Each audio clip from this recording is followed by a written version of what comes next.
Selection 4. The Garden of Abdul Gasazi. Written and illustrated by VanAllsburg. 6 times Miss Hester's dog Fritz had bitten dear Cousin Eunice. So when Miss Hester received an invitation to visit Eunice, she was not surprised to read, P.S. Please leave your dog home. On the day of her visit, Miss Hester asked young Alan Mitz to stay with Fritz and give him his afternoon walk. As soon as Miss Hester left, Fritz ran into the parlor. He loved to chew on the chairs and shake the stuffing out of the pillows. But Alan was ready. All morning long he kept Fritz from sinking his sharp little teeth into the furniture. Finally the dog gave up and fell asleep exhausted. Alan took a nap too, but first he hid his hat under his shirt, hats being one of Fritz's favorite things to chew. An hour later, Alan quickly awoke when Fritz gave him a bite on the nose. The bad-mannered dog was ready for his afternoon walk. Alan fastened Fritz's leash, and the dog dragged him out of the house. Walking along, they discovered a small white bridge at the side of the road. Alan decided to let Fritz lead the way across. Some distance beyond the bridge, Alan stopped to read a sign. It said, "Absolutely, positively no dogs allowed in this garden." At the bottom it was signed, Abdul Gasazi, Retired Magician. Behind the sign stood a vine-covered wall with an open doorway. Alan took the warning quite seriously. He turned to leave, but as he did, Fritz gave a tremendous tug and snapped right out of his collar. He bolted straight ahead through the open door, with Alan running right behind. "Fritz, stop, you bad dog!" cried Alan. But the dog simply ignored him. Down shadowed paths and across sunlit lawns they raced, deeper and deeper into the garden. Finally, Alan drew close enough to grab hold of Fritz. But as he reached out, he slipped and fell. Fritz barked with laughter as he galloped out of sight. Alan slowly picked himself up. He knew he had to find Fritz before Mr. Gasazi discovered him. Bruised and tired, he hurried off in the dog's direction.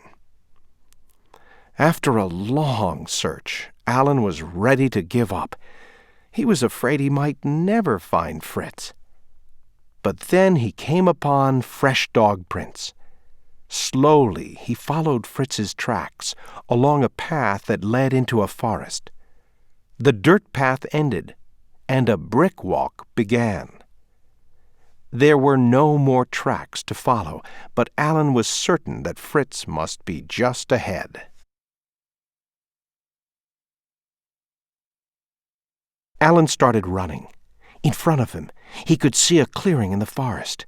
As he came dashing out of the woods, he stopped as quickly as if he had run up against a wall. For there, in front of him, stood a truly awesome sight. It was the house of Gasazi. Alan nervously climbed the great stairs, convinced Fritz had come this way and been captured. The boy's heart was pounding when he arrived at the huge door. He took a deep breath and reached for the bell.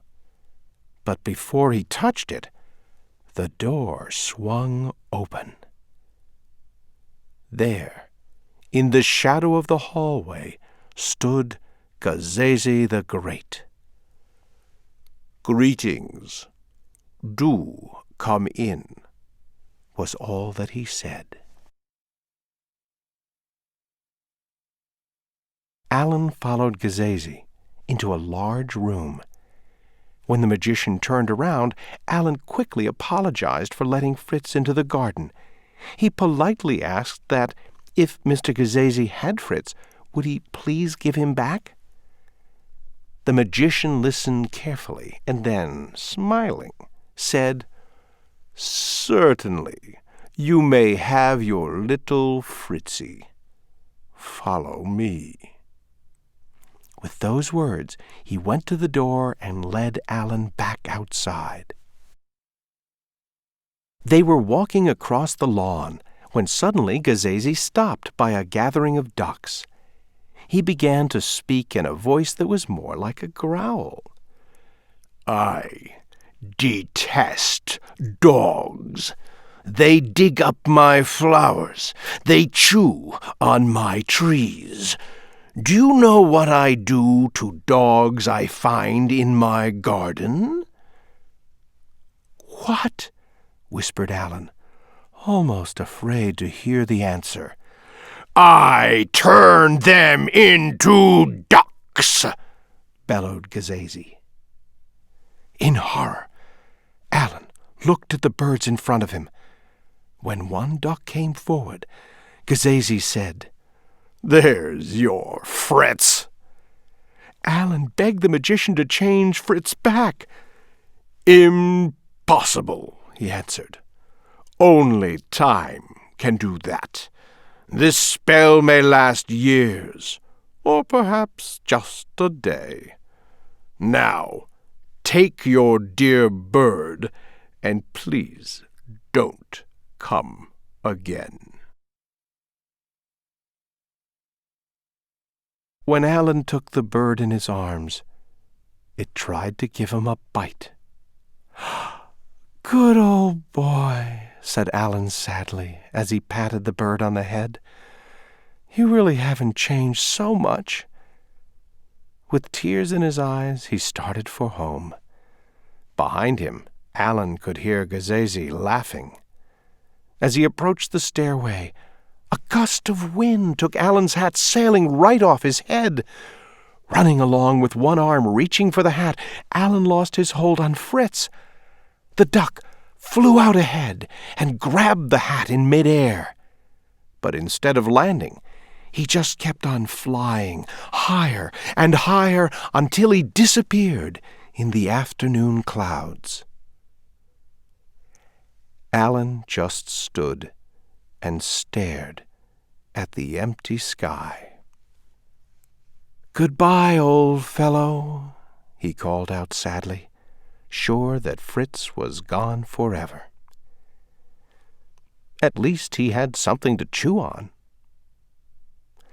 Slowly, one step after another, Alan found his way back to the garden gate and over the bridge.